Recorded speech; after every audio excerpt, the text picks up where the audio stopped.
दो। प्रभु यीशु मसीह का धन्यवाद हो, सर्वशक्तिमान परमेश्वर आपका धन्यवाद हो। यीशु मसीह के मधुर और मीठे नाम से, सामर्थी नाम से ऐ पिता, हम आपके चरणों में आते हैं और इस सुंदर से समय के लिए, इस सुंदर से शाम के लिए पिता हम आपका धन्यवाद करते हैं। खास करके पिता इस समय जितने लोग खुदावंदा तेरे वचन को सुनने जा रहे हैं पिता, उनके जीवन में बहुत से आशीषित करना। खुदावंदा आज के वचन के द्वारा अपने लोगों को आशीष देना, बरकत देना। तो वो आज के वचन हर एक के जीवन में सोगना प्रतिफल लेके आए, आपका नाम महिमा पाए, इज्जत जलाल गौरव पाए। पिता हम घटते जाएं, हमारे जीवनों में तू बढ़ता जा, तेरे नाम को ऊंचा हो और तेरा नाम ऊंचा करने वाले बने, और तेरी ही अनुग्रह और तेरी कृपा के नीचे हम बड़े पड़े। पिता अपने वचन के द्वारा अपने लोगों से बातचीत कर, खुदावंदा बहुत सारी बातों का भेद खोल, समझ दे, ज्ञान दे। तेरा महिमा हम सबके जीवन में पिता प्रगट हो, प्रार्थना कर। सर्वशक्तिमान आपके पुत्र हमारे उद्धारकर्ता प्रभु यीशु नासरी के नाम से मांगते हैं, आमीन। हालेलुया। सभी भाइयों को बहनों को मेरी ओर से जय मसीह की, प्रेज लॉर्ड। खुदावंद का बहुत शुक्र है, धन्यवाद है जो प्रभु ने फिर एक बहुत सुंदर समय दिया कि हम प्रभु के वचन के द्वारा आपसे बातचीत करें। आज हम प्रभु के वचन में से कुछ ऐसी बातों को देखने जा रहे हैं जो हमारे विश्वास के मध्य में है, हमारे विश्वास के ऊपर है। हम विश्वास किस रीति से करते हैं, हमारा विश्वास कैसा है, हम किस रीति से चलते हैं, उस चीज को हम देखने जा रहे हैं। हालेलुया। और सबसे पहले मैं हर एक प्रभु के दास को प्रेज़ द लॉर्ड जय मसीह की बोलता हूँ और धन्यवाद देता हूँ कि ये बातें परमेश्वर के आत्मा की ओर से हैं, प्रभु के वचन की ओर से हैं। और प्रभु का वचन कहता है परमेश्वर आत्मा है और हर एक व्यक्ति को आत्मा और सच्चाई से परमेश्वर की आराधना करना जरूरी है। आत्मिक लोगों में एक प्रकार का चिन्ह होता है कि वो परमेश्वर की बातों पर संदेह नहीं करते। जो व्यक्ति आत्मिक है वो आत्मिक बातों की लालसा रखता है, आत्मिक बातों को लोचता है और आत्मिक बातों की ओर लगा रहता है। परंतु जो शारीरिक है उसका दो रीति का मन होता है, जो प्रभु को जानते हुए भी अनजान बने रहते हैं। कहने का भाव वो दो रीति से या दो नौके पर या दोगले मन से प्रभु के पीछे रहते हैं। एक तरफ जब उनको प्रभु का आत्मा कहता है ऐसे नहीं ऐसे करो, तो वो दूसरी ओर करते हैं ऐसे नहीं ऐसे करना है। और वो अपने इसी एक जाल में, ऐसे एक चक्रव्यूह में स्वयं को उलझा लेते हैं। और प्रभु के वचन में लिखा है कि परमेश्वर जो है सिद्ध करने वाला परमेश्वर है। परमेश्वर किसी को चक्कर में, जाल में डालने वाला खुदावंद नहीं है। और प्रभु का वचन क्लियरली हमसे ये बातें करता है। हालेलुया। सो आओ हम प्रभु के वचन में से देखेंगे मत्ती रचित सुसमाचार और उसका 20 पद पढ़ेंगे। यहाँ पर लिखा है, उसने उनसे कहा अपने विश्वास की घटी के कारण, क्योंकि मैं तुमसे सच कहता हूँ कि यदि तुम्हारा विश्वास राई के दाने के बराबर भी हो तो इस पहाड़ से कह सकोगे यहाँ से सरक कर वहां चला जा, तो वह चला जाएगा। हालेलुया। कोई भी बात तुम्हारे लिए असंभव ना होगी। मत्ती रचित सुसमाचार 17 अध्याय का 20 पद में इस रीति से कहता है, यीशु मसीह ने कहा उनसे, अपने चेलों से ये बात की। यीशु मसीह के चेले यीशु मसीह के पास आए। उससे पहले यीशु मसीह के पास एक व्यक्ति आता है जिसके पुत्र में एक दुष्ट आत्मा उसको तंग करता है, उसको एक बीमारी होती है। वो यीशु मसीह के आगे विनती करता है कि हे प्रभु मेरे पुत्र को चंगा करो, ये कभी आग में गिरता है, कभी पानी में गिरता है, इसको एक बीमारी है, ये कह सकते हैं उसको मिर्गी की बीमारी है, ये मुंह से फेना भी फेंकता है। उस दिन एक यीशु मसीह के पास आकर एक गिला किया, एक बात को कहा कि मैं इसे तेरे चेलों के पास या तेरे शिष्यों के पास लेकर आया था, परंतु वह इसे चंगा नहीं कर सके। तब यीशु मसीह ने उनको देखकर और दुष्ट आत्मा के व्यक्ति को, जिसमें उसको डांटा, उस व्यक्ति को नहीं, यानी कहने का भाव उसको डांटा, दुष्ट आत्मा डांटा, और वो दुष्ट आत्मा तुरंत छोड़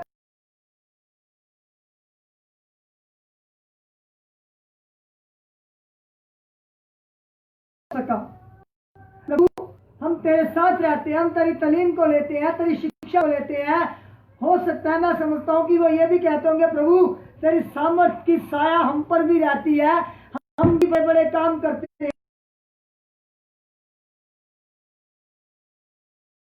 काम हमसे क्यों नहीं हुआ। तब यीशु मसीह ने अपने चेलों से कहा तुम्हारे विश्वास की घटी के कारण। हालेलुया। यहाँ पर लिखा है ऊपर यीशु मसीह उन लोगों को कहता है अल्प विश्वासियों कब तक मैं तुम्हारी सहायता रहूंगा या तब तक मैं तुम्हारे साथ रहूंगा। हालेलुया। ये काम जो काम हमने इस जीवन काल में करने हैं वो काम यीशु मसीह के ऊपर हम छोड़ देते हैं। हालेलुया। जबकि ये अधिकार हम लोगों को मिला हुआ है। हमारा विश्वास कैसा है? हमारा विश्वास मात्र ऐसा है कि हम देखते हैं ये चीज है तो उस पर विश्वास करते हैं। हम जिसको नहीं देखते उसके बारे में हम सोचते हैं शायद होगी नहीं, वो सिर्फ बातों के ऊपर है। ऐसा नहीं है। पर विश्वास करो उन बातों की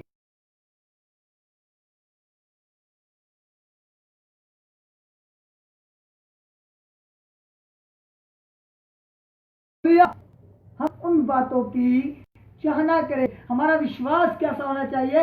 यीशु मसीह ने किसी भी जगह पे ऐसा नहीं कहा कि तुम एक बहुत बड़े विश्वास को लेकर मेरे पास आओ या तुम एक बहुत दृढ़ विश्वास रखो या तुम्हारा विश्वास एक ईंटे के समान होना चाहिए। ऐसा नहीं। यीशु मसीह ने मात्र एक बात कही, यदि तुम्हारे मन में राई के दाने के बराबर विश्वास हो। हालेलुया। आप जानते हैं राई का दाना पंजाबी में सरसों का दाना, हिंदी में राई का दाना। ये जो राई का दाना है ये इतना बारीक होता है, इतना छोटा होता है कि अगर ये बालू में या मिट्टी में गिर जाए तो इसको ढूंढना बहुत एक असंभव सी बात हो जाती है। यीशु मसीह ने कहा तुम्हारा यही राई के दाने सा विश्वास कहीं बालू में ना गिर जाए, कहीं मिट्टी में ना गिर जाए, जो दोबारा तुम्हारे से छीन लिया जाए, जब तुमसे खो जाए। तुम अपने जीवन में राई के दाने के बराबर विश्वास रखो। तो फिर अगर राई के दाने के बराबर विश्वास रखो तो बड़े पहाड़ से, हालेलुया, जो बहुत बड़ा पहाड़ है उससे कह सकोगे, उससे ये कह दो यहाँ से उखड़ जा और समुद्र में जा टिक। ये बात सुनने के लिए बहुत अजीब सी लगती है कि एक व्यक्ति विश्वास के द्वारा एक पहाड़ को कैसे कहेगा तू उखड़ जा, या एक पहाड़ वो कैसे उखड़ेगा? कहेगा हमारी जिंदगी में कई प्रकार के ऐसे पहाड़ हैं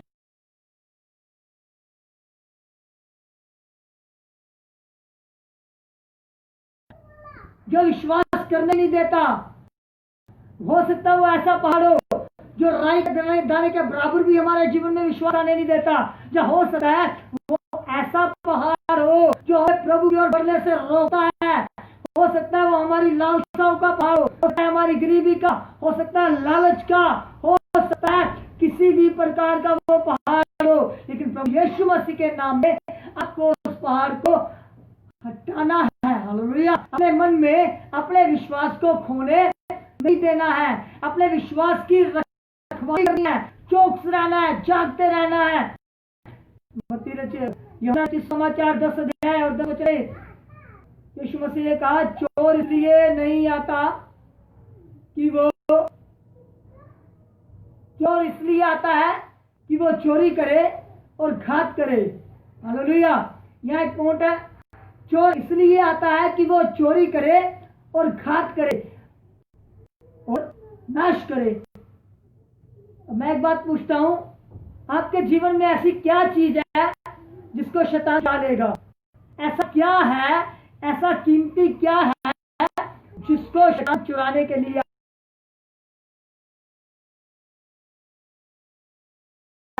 के लिए हमेशा खड़ा रहता है, या हमेशा एक शिकारी की तरह घात में रहता है, या भूखे शेर की तरह हमेशा दौड़ता रहता है, डराता है? क्या है जीवन में जिसे शैतान चुराता है? जानते हैं आपके जीवन में 2 सबसे अनमोल चीजें हैं। सबसे पहले परमेश्वर का वचन जिसको शैतान चोरी करता है। दूसरा, उस वचन पर चलने के लिए आपका विश्वास, जिसको शैतान चोरी करता है। शैतान को पता है अगर इसके जीवन में वचन रहेगा और वचन के द्वारा ये विश्वास करेगा तो ये उस पहाड़ को, जिसको मैं इसके आगे क्रिएट कर रखा है, जिसको आगे मैंने खड़ा कर रखा है, उसको उखाड़ देगा। भैया, आप हमेशा प्रभु यीशु मसीह के नाम से एक कदम के जाएं। पहले अपने वचन के द्वारा अपने कदम को आगे बढ़ाएं, दूसरा अपने विश्वास के द्वारा कदम को आगे बढ़ाएं। स्टेप बाय स्टेप आप हमेशा हर एक उस पहाड़ को गिरा दोगे। किसी प्रकार का गरीबी का, समस्या का, कैसा भी कोई क्यों ना आपके जीवन में पहाड़ है, कुछ भी है आपके जीवन में, आपको पहाड़ के मानव कर रहा है, आपको आगे नहीं जाने दे रहा है, बढ़ने नहीं दे रहा है, परमेश्वर से बात करने नहीं दे रहा है, प्रार्थना ना करने का है, वो पहाड़ आपके जीवन में, वचन ना पढ़ने का है, वो पहाड़ आपके जीवन में। ऐसी बहुत सी बातें हैं जो आपके जीवन में पहाड़ के रूप में जगह की हुई है, के रूप में आपके आगे लाके भी कर देता है। हालेलुया। लेकिन आपको क्या करना है? तो ये उस पहाड़ को कहना है पहाड़ तू उखड़ जा। और आप जानते हैं तीसरी अनमोल वस्तु और तीसरी अनमोल जो है चीज जो है वो एक सामर्थ्य है, वो पवित्र आत्मा की। जब आप जब वचन के द्वारा वचन में बढ़ते हैं, फिर आप वचन पर विश्वास करते हैं,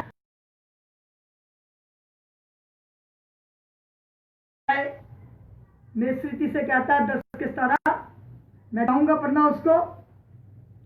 बहुत प्यारी सी बात कहता है, विश्वास क्या चीज है और विश्वास कहां से आता है। यहां पर परमेश्वर का वचन हमें इस बात को सिखाता है,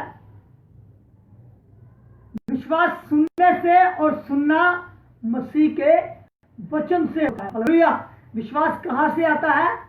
रोमियो 10:17 कहता है विश्वास जो है सुनने से, और सुनना क्या है? मसीह का वचन। और विश्वास सुनने से आपके जीवन में आता है, और जब विश्वास आपके जीवन में आता है तो जानते हैं चुराने वाला भी उसके साथ ही आता है। हालेलुया। आपके जीवन से उस विश्वास के बीज को, मत्ती रचित सुसमाचार 13 अध्याय में यीशु मसीह ने दृष्टांत दिया कि बीज बोने वाला निकला। हालेलुया। कुछ बीज पथरीली भूमि में गिरा, वो आपके जीवन को पथरीली भूमि के समान बना देता है, ताकि आकाश का शैतान आए, उस वचन को, उस बीज को ले और उठाकर चला जाए। और आप फिर कहते हैं मैंने वचन सुना लेकिन मेरे जीवन में काम नहीं हुआ। काम कैसे होगा? वचन के ऊपर सही डिसीजन नहीं किया और ना ही वचन के द्वारा कोई काम किया, और वचन के ऊपर सबसे बड़ी बात है आपने विश्वास ही नहीं किया। अगर विश्वास किया तो कुछ समय का, जैसे झाड़ियों में से उगने वाले बीज का सा संसार के बलाओं द्वारा वो फिर वही गड़ा का गड़ा रह जाता है। बीज काम कैसे करेगा? वो जो विश्वास है, वो जो राई का दाना है और बोया गया है आपके अंदर, वो काम कैसे करेगा? जब वो उपजाऊ भूमि के ऊपर जीवन है और अच्छी भूमि फल लेकर आती है। कुछ कहते हैं मैं चाहता हूं कि मैं 100 गुना प्रतिफल लेके आऊं। ऐसा भी नहीं है। अच्छी भूमि कभी 30 गुना फल देती है, कभी 60 गुना और कहीं पर 100 गुना। हालेलुया। विश्वास आपके जीवन में राई के दाने के बराबर काम कर रहा है। और पहाड़ शैतान की ओर से मुसीबतें, परेशानियां, दुविधा, संकल्प और भी ऐसी बातें आपके जीवन में लाकर खड़ी हो जाती हैं। बहुत सी जीवन में चुनौतियां आती हैं, वो मानद आपके आगे खड़ी हो जाती हैं।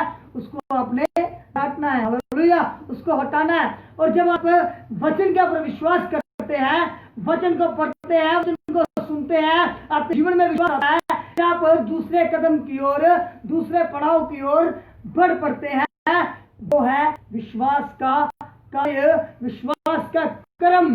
उसके द्वारा विश्वास आपके जीवन में एक पेड़ के रूप में, या ये कहो एक फलवंत वृक्ष समान आपके जीवन में काम करना शुरू कर देता है। अगर हम प्रभु के वचन में से पढ़े, हम कहते हैं मेरे जीवन में ये नहीं होता, मेरे जीवन में 10 मिनट बैठ अपने जीवन के लिए प्रभु से मांगे कि प्रभु मुझे उस सामर्थ दे, वो शक्ति दे कि मैं उस विश्वास में, उन बातों में बड़ा हूं जो मुझसे तू चाहता है। तेरी इच्छा मेरे जीवन में पूरी हो तो किसी प्रकार का पहाड़ आपके आगे खड़ा नहीं हो सकता, क्योंकि पहाड़ आपके जीवन में चला जाएगा। और भजन संहिता 97 उसका 5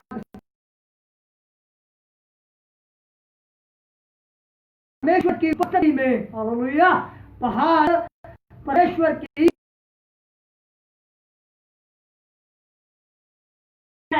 हमारे परमेश्वर की उपस्थिति में जब आप उस पहाड़ को अपने हर एक उस अपने मन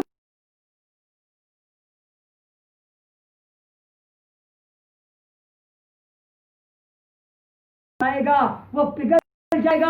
आया हम प्रभु के वचन में से जकरिया की किताब अगर हम पढ़ें,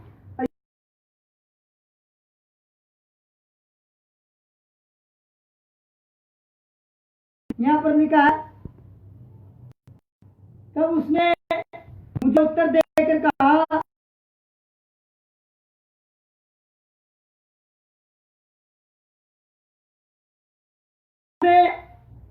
और ना शक्ति से परंतु मेरी आत्मा के द्वारा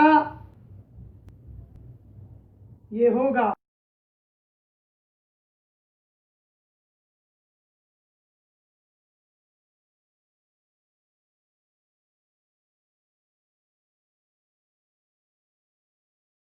बड़े पहाड़ कहने का भाव, ना तो ये आपकी बुद्धि से पहाड़ जाने वाले हैं, ना आपकी सामर्थ्य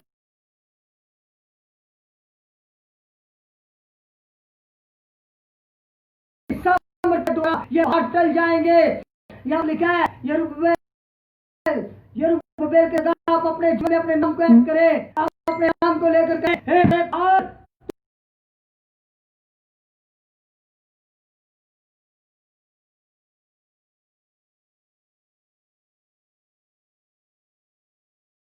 हो जाएगा, ये पिघलेगा, क्योंकि मेरे जीवन में अपने जीवन में काम करने ना दे, शैतान को अपने जीवन में चोरी करने ना दे, क्योंकि परमेश्वर आपसे फल चाहते हैं और वो चाहते हैं आप अत्यंत सामर्थ में, विश्वास में, वचन में, आत्मा में और हर एक अच्छे भले कार्य में, पुत्र आत्मा के वरदान में आप बढ़ते जाओ। और कहता है किसी भी प्रकार के वरदान की आपको घटी नहीं होनी चाहिए। एक प्रार्थना करना बड़ा वरदान है। एक किसी पहाड़ को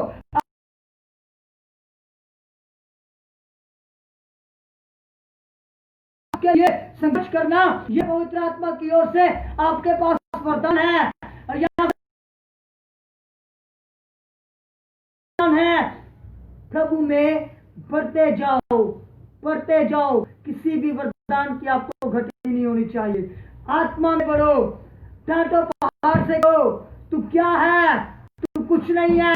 किसी प्रकार का पहाड़, किसी प्रकार की समस्या, किसी प्रकार की दुविधा, किसी प्रकार का संकट आपके आगे टिक नहीं सकता, क्योंकि आप परमेश्वर सबसे बड़ा है। हालेलुया, परमेश्वर सबसे बड़ी है, कोई भी परमेश्वर के मुकाबले में खड़ा नहीं हो सकता। और पवित्र आत्मा है, जो चाहे वो हो सकता है। यीशु मसीह ने कहा, यदि तुम दो जन एक मन होकर प्रार्थना करो,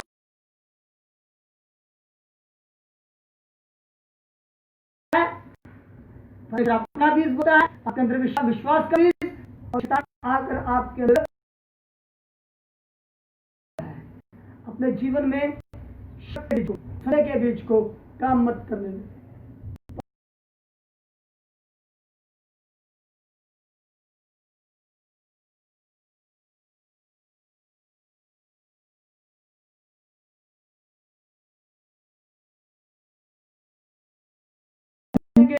क्योंकि किसी प्रकार का पहाड़, किसी प्रकार की अब क्या सकते, जरुब्बाबेल पहाड़ क्या है,